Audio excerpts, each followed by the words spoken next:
Boo! Ah. Did I get you that time? Yes. Welcome to Historia. I'm Jamie. I'm Kiley. And spooky season. Yay! Round 3. Yes. So it is the month of October. The best month. The most wonderful time of the year. You get to be scared. Ooh. We're sitting in a room with darkness. And it's dark outside. But there's a lava lamp. It does look like there might be a storm brewing. Yeah, it's like cloudy out. Yeah. Spooky. Spooky. I mean, we had a little storm earlier. I didn't even know. I was in Hobby Lobby. I was driving. All right. But today we're going to be talking about a little something haunted. Love it. Oh, is it a haunted objects? That will be next time. Yay. This one is a place. Ooh, our haunted places. Yeah. So I tried to do a place and an object. Love it. Now, this is one I've been wanting to do for a while just because I'm a huge horror movie person. So into all those classic horror movies. And this one is what the movie was based on. So it's a house. Is it the Conjuring house? No.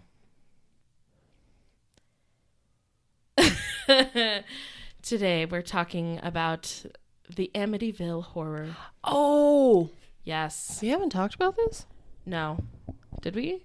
I don't think so. I was like, wait a second. No, we didn't. No, I think I've heard it on like... Yeah. Okay. I was like, did I watch the movie? Did I talk about a haunted house last year? You talked about the plantation. Oh, and then Annabelle. Yeah. Okay. Phew. I was like, yeah. So the movie, you've probably seen. There's a lot of movies from like it, but 5, aren't there? Yeah, but there was like a remake in 2005. And so I'll be mentioning that a little bit. I'll mention the movies kind of towards the end. But this is a story that started it all. So there was actually a really helpful documentary from 2005 that actually interviewed the guy who experienced all of this with his family. Oh. So we'll talk about him. And then BuzzFeed Unsolved. Love it. All That's Interesting and History versus Hollywood. Those are like my big sources. We say it's unsolved because a lot of people think it's a hoax. A lot of people think people do things for attention or money. So it's up to you to decide if you believe in this. But we'll talk about it. So we're going to jump to the 70s. Woo, woo, woo. Love it. Yes. Okay. So on November 13th, 1974, 23-year-old eldest son of a family named Ronald DeFeo Jr., also known as Butch. That's like his nickname. Why? He shot his parents, 2 brothers, and 2 sisters while they slept, leaving one surviving member of the family, Butch. Oh, they did an interview with him? Well, they did. But he's not the one I'm talking about. Oh. So, that was where it all started. Okay. So, before the crime, let's talk about this family a little bit. Because you might be like, wait, what caused him to do this? Also, I probably should have put a trigger warning before all of that. So, I'll put one in the description. But hopefully that didn't trigger any of you. There is murder. But that's really like the only murder we're going to be talking about. So, before the crime, they weren't a happy household. Ronald Sr., I'm sorry, but every time I say Ronald, I just think of Ronald McDonald. Same. All right. Ronald Sr. was the dad, and he was known to be very abusive, overbearing, and dominant. He was born November 16th in 1930, and he was 43 when he was killed. Louise was the mom, and she was born November 3rd, 1931. She was 42 when she was killed. Butch, as we know, also known as Ronald Jr., Butch. So weird. He was born September 26th, 1974, so he was 23 years old. And then Dawn was the oldest sister. She was born July 29th, 1956, making her 18 years old. Allison was born August 16th, 1961, so she was 13 years old at the time of the murder. Mark was born September 4th, 1962, making him 12 years old. And then the youngest was John. He was born October 24th, 1965, making him 9. So yeah, lots of kids. So we have a 9, 12, 13, 18, and then Butch was 23. You're fucking kidding me. Isn't that crazy? He killed like 6 of his family members. Yeah. Just him. He's the only one left. How? If he shot them, how the hell did no one else react? Yeah. So let's talk about it a little bit more. Those are cars. Okay. I saw a light go by. It's a car. All right.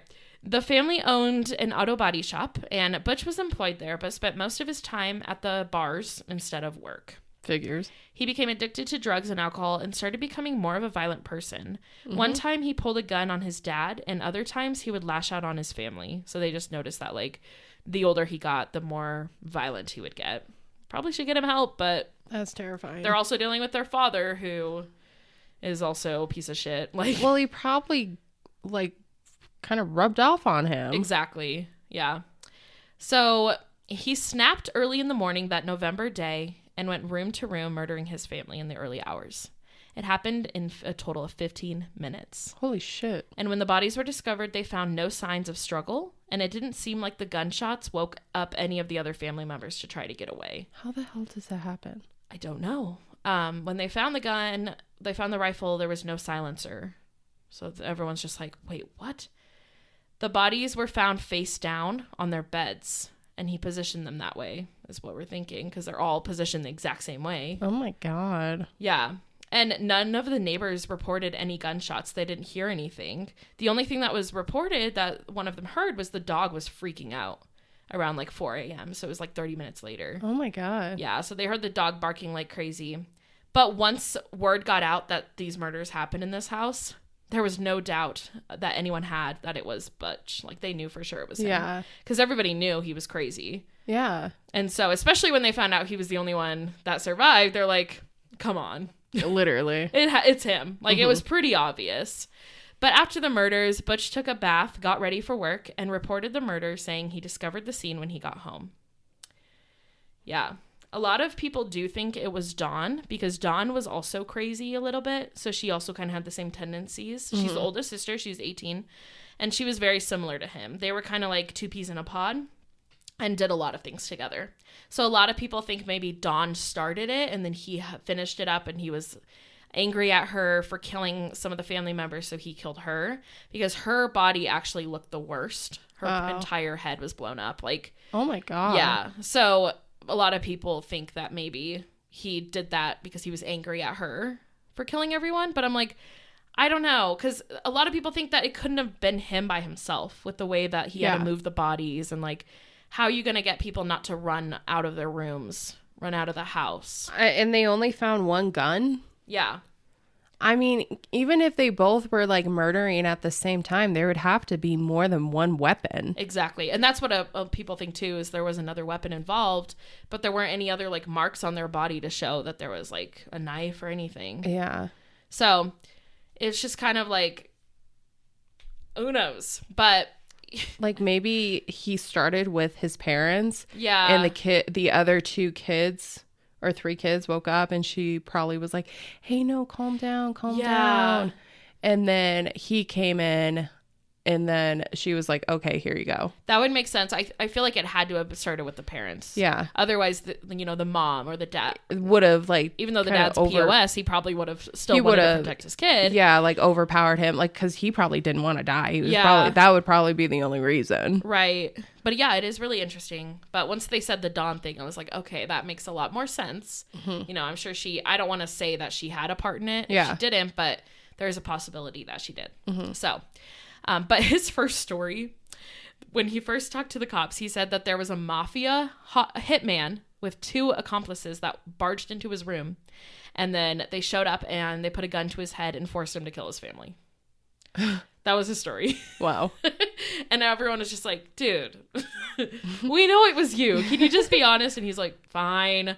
So it only lasted like a couple weeks. And then he eventually admitted to the murders and showed the police his rifle and bloodstained clothes. Yeah. So he showed them the exact place that he was hiding it.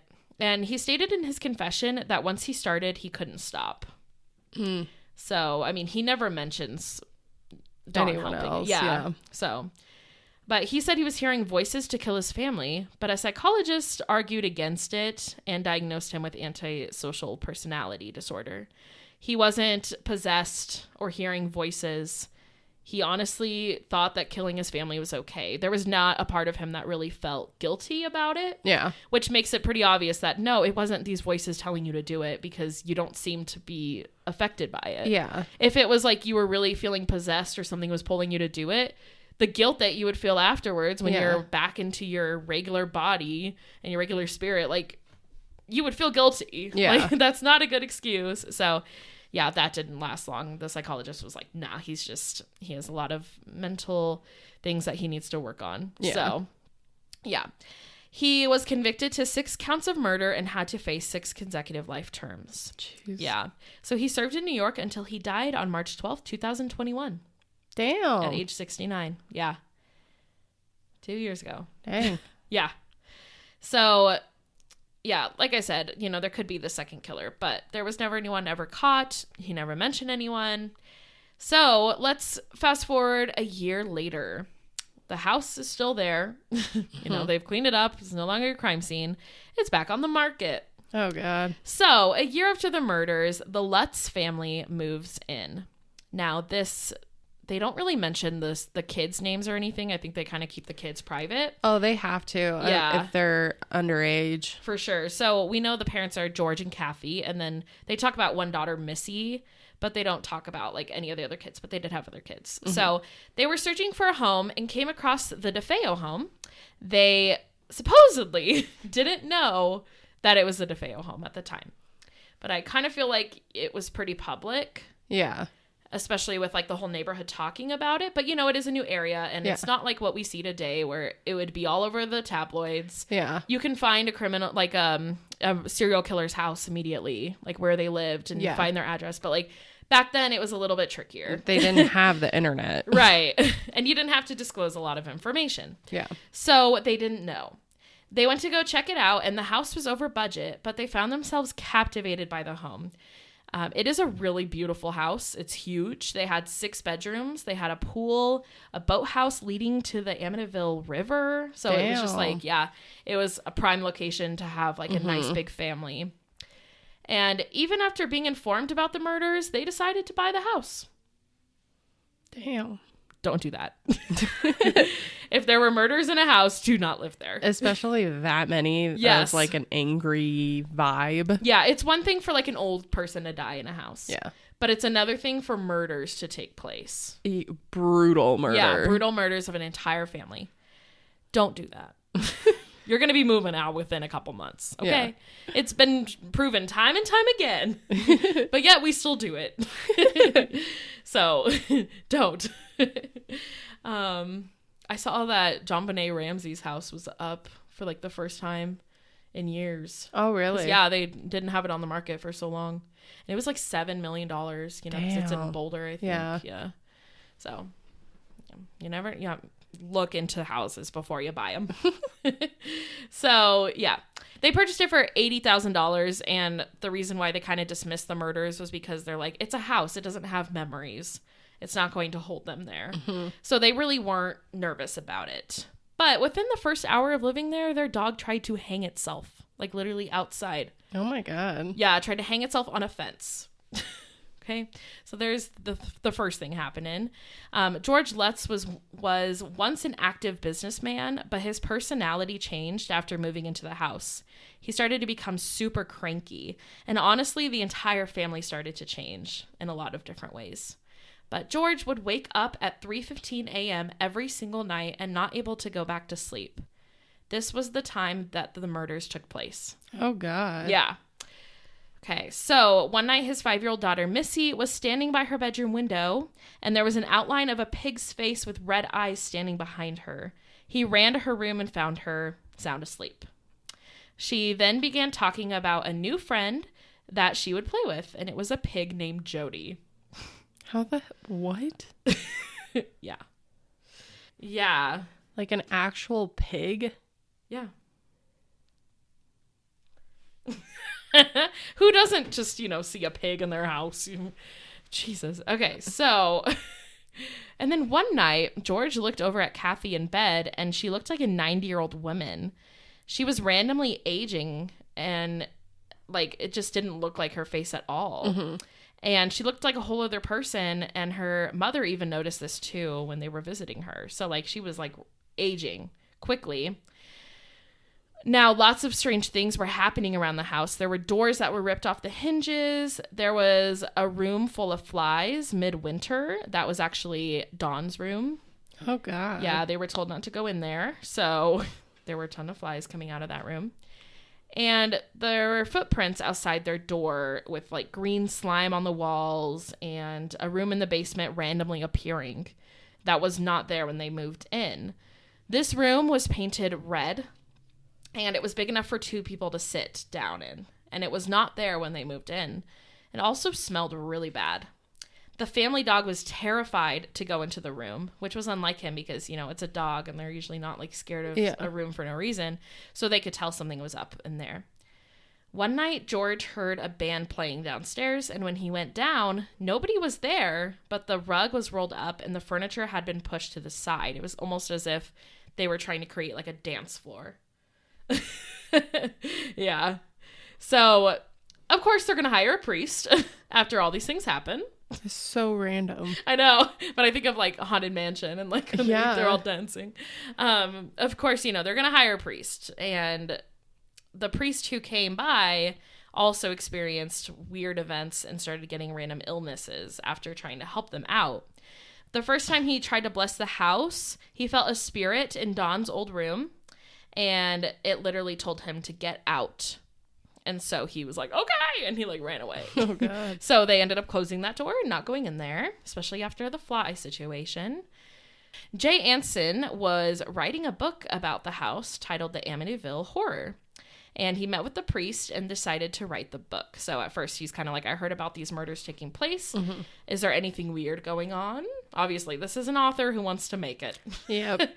So he's trying to see if there's anything happening. And the priest was like, oh, yeah, there is. And told him the whole story of what was happening. And he told him that this was actually happening to someone. It's not an exorcist or an omen, but it's actually there.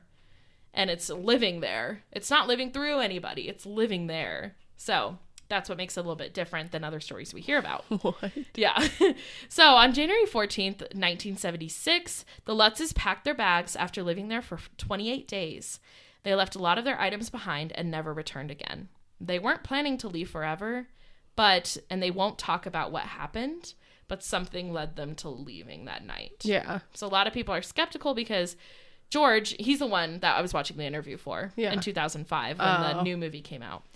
And at that time, his wife had already passed away. So it's really him talking about the situation. And he talked about how, he refuses to talk about what happened that night. It was a lot for them to take in.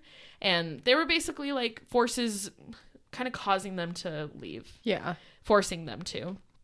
So the items in the house were auctioned off later. And then they moved to California with Kathy's mother. So, yeah. All of that happened. Transitioning over here. And of course, George ended up taking steps to get the house investigated. So after he moved out, he was like, okay, you all should probably check out this house before you put it back on the market. Make sure everything's okay. So he contacted a parapsychologist who was actually a vampire psychologist. What? But that's besides the point. Yeah, I was like, that's a thing. His name was Kaplan. And George was mad at him because Kaplan made it public that he would be investigating. So at first he was like, it's a secret. I'm not going to tell anybody until, it's published. But then the next day he's like, everyone, guess what? I'm doing a story on this house. I can't wait to go. And so George was like, dude, you said you wouldn't tell anybody. Yeah. So a lot of people think that's sketchy because it's why doesn't George want people to know? But at the same time, it's because you already made a deal. Yeah. You can't just put their name out there. So yeah, he was mad at him and he was like, no, you ain't coming here. Go back to your vampires. So then we have William Weber, and he was Butch's attorney who was also working with the Lutzes. Oh. Yeah. So if you remember, good old Butch, he's in jail, but they have the same attorney. What? Small town? Yeah, I'm guessing that's why. And also because, like, you know, he knows the story that happened, I'm assuming. But he mentioned that, okay, so William Weber is the attorney, and he tried to beg the family for trying to make like a movie or a TV show, basically just trying to make money off of it. Good Lord. And then the worst part is that he asked if Butch would get some of the money. And they were like, hell no. Oh my God. We're not going to pay him for murdering his family. Literally. So they were like, no, we're done with you. And then they got rid of William. They were like, we're not doing that. Because they were trying to give Butch 5% of sales. Damn. Yeah, that's a lot. Especially like looking at how many movies they made. Yeah. And that he didn't die until 2021. Yeah. Hell no. Our good friends, Ed and Lorraine Warren, came to the house right after this. And they said that there was a horrible feeling in the house. And they knew it was more than humans living there. The local TV station brought a big group of psychics and paranormal investigators to the house. And the second people walked in, they started acting weird. And this was also when Ed and Lorraine were there as well. Yeah. So the cameraman bent over and clenched his fist because of pain that he randomly got. One of them saw a face of a young girl and heard crying. And she told her to walk to the white light. And then Lorraine said that it wasn't just the DeFeo spirit living there. She said, I hope this is as close to hell as I'll ever get. So she really felt like there was a lot of different spirits around her. And then they poured holy water. It made a sizzle, and then everything stopped. So they could definitely feel the difference after that. And the reporter didn't see anything or hear anything. So she also was interviewed in the same documentary, and she's kind of like, I didn't see anything weird. Like, she's like, everyone else was experiencing all this stuff, but she's kind of just like, I'm just taking pictures. Yeah. There were pictures that they took, and in one of them, there's a random kid that appears in the background. So that's kind of creepy. You can see like their face, and there was no kids there with them. So that part is creepy. You know, of course, you never know. Someone edited the picture, but that was something that came from it. And also, one weird thing about that is George asked Missy if she knew who the boy was, and she said that she used to play with him in the house. So there's that too. But again, you know, these kinds of things you can't like prove. So it's kind of like you either like believe it or it's just for fun, whatever you want. Yeah. But yeah, all of that happened. And then a medium came in, and the second she walked into the house, she developed an Adam's apple. Her voice dropped octaves, and she began talking to an Indian chief who was buried on the land. Oh, God. Yeah. And there's actually a recording of this that you can hear where she just like starts freaking out and her voice changes. And she's like, I need to go. And like, she just wants to leave. And then she's like apologizing to him for disturbing him and everything. So yeah, all kinds of fun things. Oh, God. But the family eventually decided to meet with Jay Anson and tell their story. They were okay with the book coming out. I mean, I don't think they like, you know, they wanted to look humble and be like, we don't need to tell our story. But I think there's a part of them that's like, we're going to make money from this. Let's do it. Yeah. So. Well, they have to find a reason to pay the house off. Exactly. Yeah. And the book actually became a bestseller in 1977. A lot of people were obsessed with this idea at the time, especially with Satanic Panic and all these horror movies coming out. It was prime time. You know, the Exorcist book and movie had just come out as well.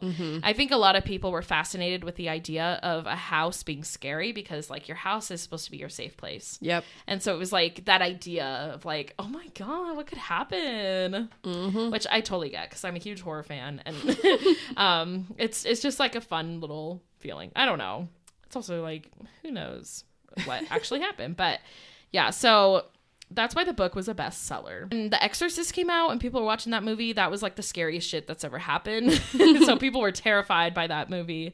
And so they wanted something a little bit like more chill. And so the idea of a haunted house is less scary than like possessed child. Yeah. Okay, I get it. Plus like that was based off a true story. And so is this. But yeah, there's that story. So they were like, this story was more of a fresher breath air. Yeah. Basically. Which sounds really bad because there's 6 murders. But you know. Another weird thing about the house is that it kind of looks like it has eyes because of the 2 windows at the top of the house. So a lot of people say, like, yeah, those are the eyes of the house. It's kind of funny. It's like Monster House. I know. That's what I thought of, too. Yeah. Of course, when all of this happened, a lot of people would drive by and try to see something through the window and then make up stories like, I saw a figure come out of the window, you know. Yeah. Of course you're going to do that. That's the fun of it. And after the book went crazy popular, many believe that it was all a hoax. Besides, obviously, the actual murders, because those were proven. We know those happened. Yeah. But just all of the hauntings that happened. And in the first ever article written about it, the couple stated that they never saw human forms. They just heard noises. But then later on, we hear of like all these psychologists saying that they saw forms. So it's like a lot of the stories are different. Mm-hmm. There was also lots of errors in the book to make it more dramatic. A lot of the book is based off of things that didn't actually happen, and George even admits that. It's like a dramatization. Yeah, exactly, which of course it's going to be. Oh, 100%. You got to reel in that audience. Yeah. And whenever George was interviewed, he was known to change stories. He exaggerated. He lied about bringing his son to the hospital after a window slammed on his hand. And then later he was like, I never say he brought him to the hospital. Like, so he's kind of like jumbled with his stories a little bit. Yeah. Which is also sus. And Jay never said if he believes the story. He just says he's a writer. It's not a true story when a lot of it's made up, is what a lot of people tell him, because it says it's a true story. Yeah. Only half of it's a true story. And he said he just wants to make money and sell the best-selling book so he doesn't have to write again. Wow. I'm glad he admits that, you know? Yeah. He's just saying what everyone's thinking. So I find that interesting, is like he really doesn't believe it. Mm-hmm. He's just there to write a good book. So, yeah. And Anson made millions, whereas the Lutzes really only made like $250,000, which is still a good amount. But I mean, they paid the hops off. Yeah, exactly. And George always stands by the author and the book. He is a big fan of the book. However, the movies, not so much. So this also led to other scary movies kind of being inspired by it. The idea of like the house being in the woods in this like remote location. The idea of house hauntings in general, kids getting haunted, pets getting haunted. Like this brought a lot of new concepts to the horror genre, because beforehand it was just like demon possession, basically. So... and shark attacks. Well, I guess Jaws came out later, but I don't know. Yeah, I think it was the 80s. Yeah. But yeah, there wasn't a lot of things that had to do with the house. Mm-hmm. So Anson really never experienced anything weird when writing his book, because a lot of people asked him that. But he had a heart attack right after he finished it and died. Oh, God. So he didn't really get to see his success. Yeah. And a lot of people are like, well, it's unrelated because he did smoke his whole life. So they're like, okay, it's not the book. It's not the story. Yep. He was in bad shape. Let's just say that. So a lot of people who read the first couple versions of the book had some really weird things happen. And 3 of his friends had close encounters with death. One of them actually ended up dying. Oh. So one had his car catch on fire as he was driving to give the publisher the manuscript. Oh, God. The second friend and his son almost drowned in their car with a copy of the manuscript. Their car like went into water. Jesus. And the manuscript was in their trunk, and it was the only thing that didn't get destroyed.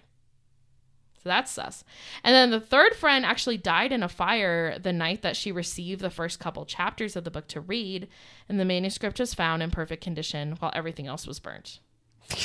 So that's, I mean, and it wasn't like protected in anything. Yeah. So that's a little interesting.